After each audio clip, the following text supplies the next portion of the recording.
May usa ka tawo nga may kahoy igira diha sa iyang parasan. Miadto siya aron pagpangita og bunga niini. Apan wala siya nakaplagan. Busa miingon siya sa iyang hardinero, "Tan-awa ra, tulo na ka tuig nga nag-anhian ako dinhi aron pagpangitag bunga niining kahuya. Apan wala gayud ako'y nakaplagan bisan usa. Busa putla kini kay usik lamang ang katambok sa yuta." Apan ang hardinero mitubag, "Pasagdi una sir, bisan niining tuigan na lamang kay ang akong kalutan ang palibot sa punuan ug unya akong abunuhan. Kung mamunga kini sa sunod tuig maayo, apan kung dili ipaputol kini." Diri mga igsoon, sa ato ni individual nga life as a Christian, as a born again Christian, nga ang Holy Spirit nato ug ang Ginoo nagmonitor siya, labi na ang atong mga spiritual father, which is ang atong mga pastor nga nagmonitor sila. Unya ang atong mga pastor mao na sila ang gi-assign, gi-appoint sa Ginoo nga mao mo teach nato, nga founded ta sa Word of God. Ang foundation nato mao man ang pulong sa Ginoo.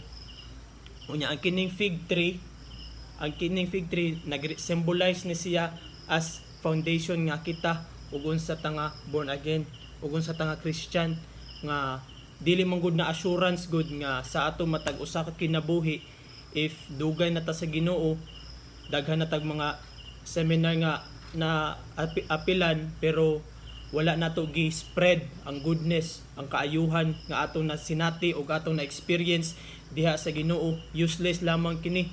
So mao na nga ipaputol, pero ang kaluoy sa Ginoo, maluluyon man gud ang Ginoo sa atong kinabuhi gyud. Bisan og kita nga usahay kay bawo mi gyud ta kita, ako bisan mismo sa ako kinabuhi nga nagid koy mga times nga makasala gyud ko sa batok sa hunahuna, labi na sa pagstorya, pero ang Ginoo, ang Holy Spirit mao'y mo badlong. Unya ang kaluoy gyud sa Ginoo nga dili gyud siya gusto ba nga ang iyahang sanga, which is kita, maputol ta.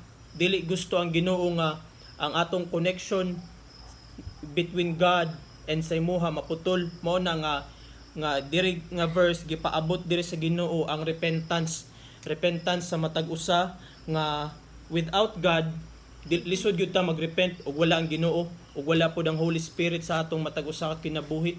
Kay ug magsalig man gud ta sa atong kaugalingon lamang nga kaalam, mao nang giingon niya sa Book of Jeremiah nga, "He who trusts in his own mind is a fool, but he who walks in spirit will be delivered." Mahimo kang gawas nun sa imong mga kasalanan ug imong saligan ang balaan nga espiritu nga mao'y magapanglihok sa imong kinabuhi.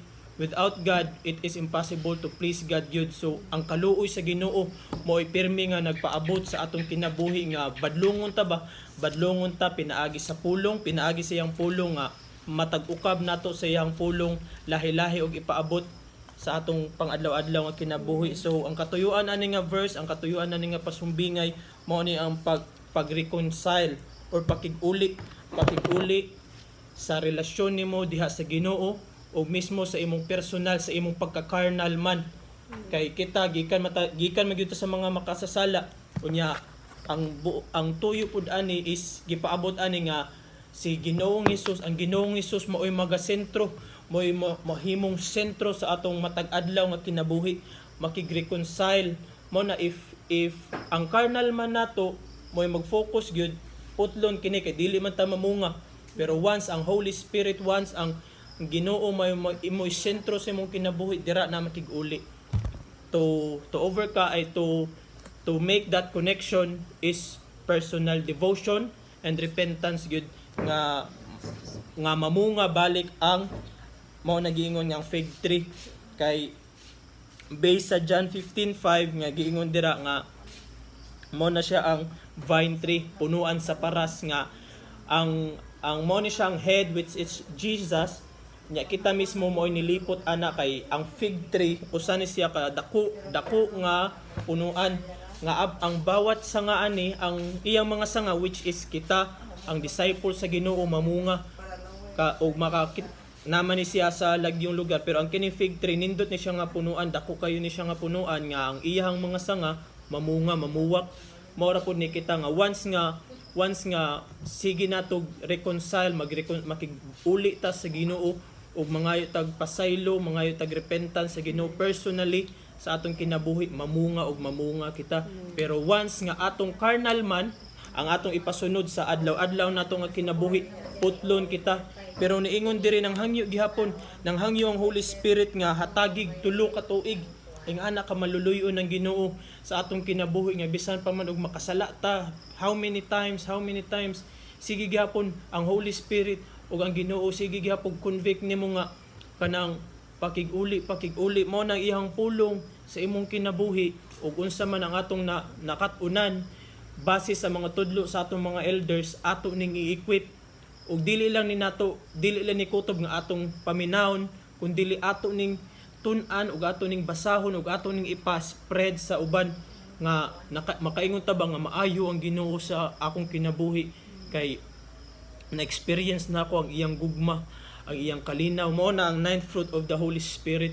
Mao na ang pinaka-importante gyud dira once nga filled ka sa Holy Spirit na nadira ang imuhang ninth fruit of the Holy Spirit, which is ang love, ang gugma, ang kalipay ug ang kalinaw, ang pagpasaylo o pagpailob sa matag tawo. So dalaygon ang Ginoo sa iyang kinabuhi ug ang punot dulo ra pud gyud ani is mao na to nga magrepentance ta to reconcile.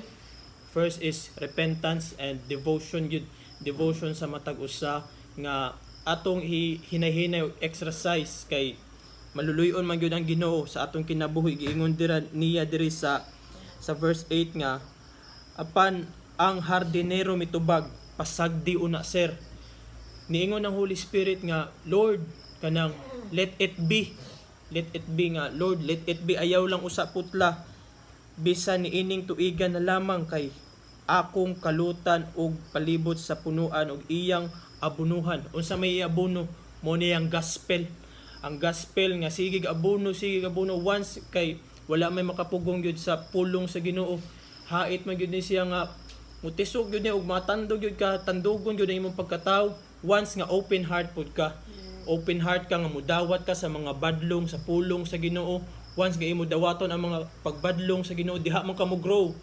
Pero ug imo lang ipalapos sa pikasdunggan ang mga pagbadlong sa Ginoo, then you will maputol gyud ka sa branches og maambot asa padong.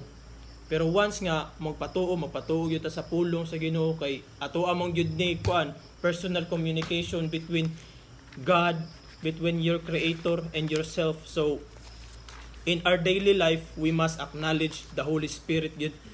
We must acknowledge the Holy Spirit. So maora pod to ang akong ika-explain sa karon nga kagdiuna og dalaygon ang Dios nga igsoon. Yes. Si Eunice na.